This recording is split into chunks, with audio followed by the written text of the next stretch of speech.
Zombie apocalypse.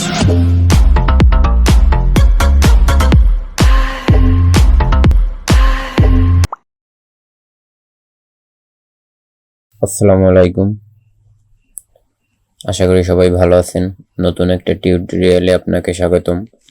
আজকে আমরা শিখব কিভাবে একটা ওয়াচের আইকন তৈরি করতে হয়। এর জন্য আমাদের ফার্স্ট কাজটা করতে হবে, পাওয়ারপয়েন্ট স্লাইডে চলে যেতে হবে। আমরা পাওয়ারপয়েন্ট স্লাইডে চলে আসলাম। পাওয়ারপয়েন্টের স্লাইডে চলে আসার পর আমাদের একটা সাদা পেজ নিতে হবে। আমরা একটা সাদা পেজ নিয়ে নিলাম। এরপর আমরা এখান থেকে ডিজাইনে চলে যাব। ডিজাইনে চলে আসার পর আমরা এখানে ফরম্যাট ব্যাকগ্রাউন্ডে চলে আসব। এরপর এখান থেকে আমরা কালারটা দিয়ে দেব, একটা কালার দিয়ে দিলাম। আমরা পরে দ্বিতীয় স্টেপে আমরা আবার হোমে চলে যাব। হোমে চলে আসার পর আমরা এখান থেকে রেক্ট্যাঙ্গুলার এই টুলটা নিব। এই টুলটা নিয়ে আমরা একটা এরকম একটা নিলাম। আমরা এটাকে একটু করে নিলাম, তো এইভাবেই নিয়ে নিলাম। সো পরে আমরা আবার হোমে চলে যাব। এরপর এখান থেকে একটা রেক্ট্যাঙ্গুলার টুল নিব, এখান থেকে এটাকে করে নিলাম। এরপর আমরা কন্ট্রোল ধরে দুটোটাকে সিলেক্ট করে নিলাম। এরপর এখানে ফরম্যাটে চলে গেলাম। এরপর এখান থেকে শেপে চলে আসে এটাকে চলে আসলাম। এরপর এটাকে হালকা আর একটু বড় করে দিলাম। তো আমরা এটাকে একটা কাজ আমাদের করা শেষ। পরে আমরা এটাকে কপি করে নিলাম।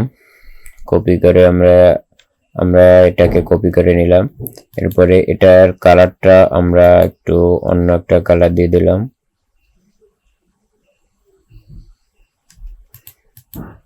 আমরা এটাকে কপি করে নিলাম। এরপর আমরা এটার কালারটা অন্য একটা কালার দিয়ে দিলাম, এই কালারটা দিয়ে দিলাম। এটাকে হালকা একটু ছোট করে এটাকে এখানে বসিয়ে দিলাম।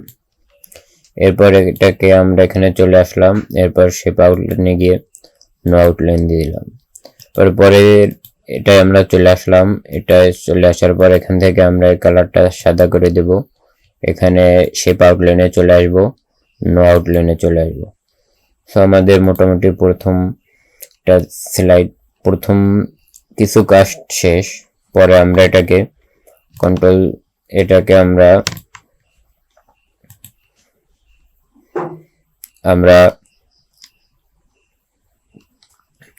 এটাকে দুটাকে আমরা কপি করে আমরা কন্ট্রোল দিয়ে গ্রুপ করে নিলাম।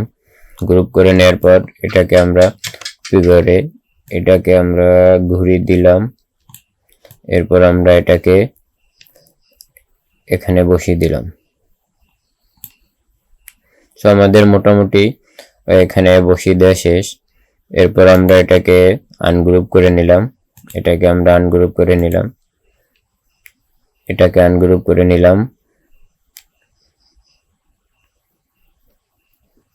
পরে এটাকে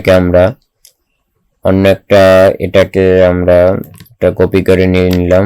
বাইরে আমরা একটা কপি করে নিয়ে নিলাম। এটাকে আমরা আরেকটা কপি করে নিলাম, আমরা এখানে রেখে দিলাম। এরপর আমরা এখানে এটাকে অন্য একটা কালার দিয়ে দেব। এই কালারটা একটু দিয়ে দিলাম। এরপর এটাকে হালকা একটু ছোট করে নিলাম। এরপর এখানে আমরা বসিয়ে দিলাম।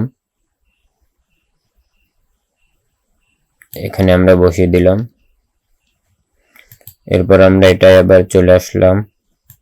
এটাকে আমরা ঘুরিয়ে দিলাম। এরপর এটাকে আমরা একটু ছোট করে দিলাম। এটার কালারটা আমরা একটু চেঞ্জ করে দিলাম। এরপর এটাকে আমরা এখানে নিয়ে বসিয়ে দিলাম। তো এটাকে হালকা একটু আমরা ছোট করে দেব।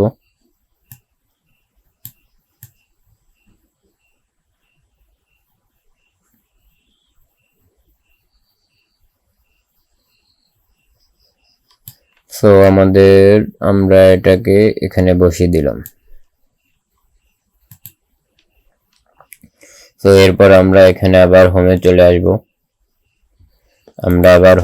আসব। এরপর আমরা এখানে একটা রেক্টেঙ্গুলার শেপ নেব।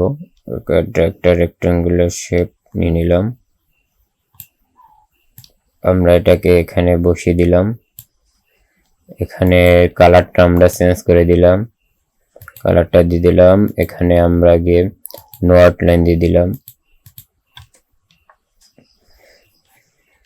পরে আমরা আবার এখান থেকে হোমে চলে আসব। এখান থেকে আমরা একটা রেক্টেঙ্গুলার টুল নিব। আমরা এখান থেকে একটা রেক্টেঙ্গুলার টুল নিয়ে নিব।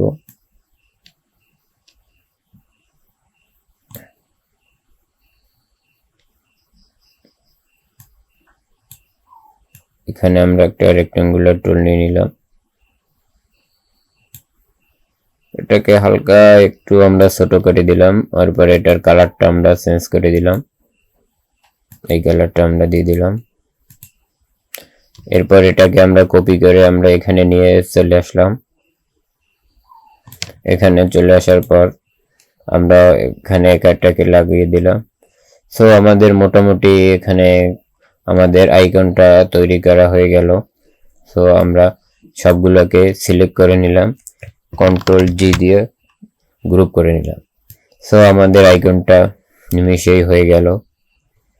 সো আপনারা আজকে একটা ওয়াচের আইকন শিখতে পারলেন। তো আজকের ভিডিও এই পর্যন্তই। দেখা হচ্ছে পরের ভিডিওতে। আসসালামু আলাইকুম। Tell me pretty lies, look me in the face, tell me that you love me.